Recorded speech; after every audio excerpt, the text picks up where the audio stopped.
ठरलं तर मग या मालिकेच्या 29 मेच्या भागामध्ये आपण पाहणार आहोत.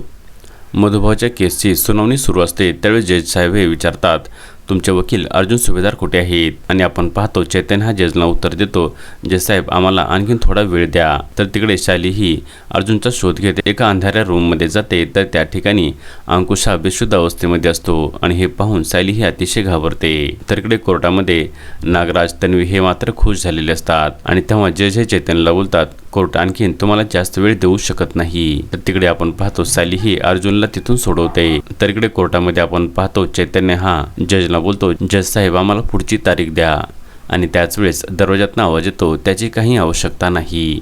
आणि सर्वजण हे दरवाजाच्या दिशेने पाहू लागतात. तर त्या ठिकाणी सायली आणि अर्जुन आलेले असतात आणि तेव्हा तन्वी, नागराज, महिपत हे मात्र घाबरतात.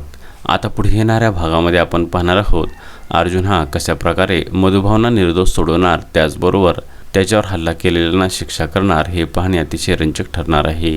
ठरलं तर मग या मालिकेचे सर्व अपडेट्स पाहण्यासाठी आमच्या चॅनलला लाईक करा, शेअर करा आणि सबस्क्राईब करायला विसरू नका.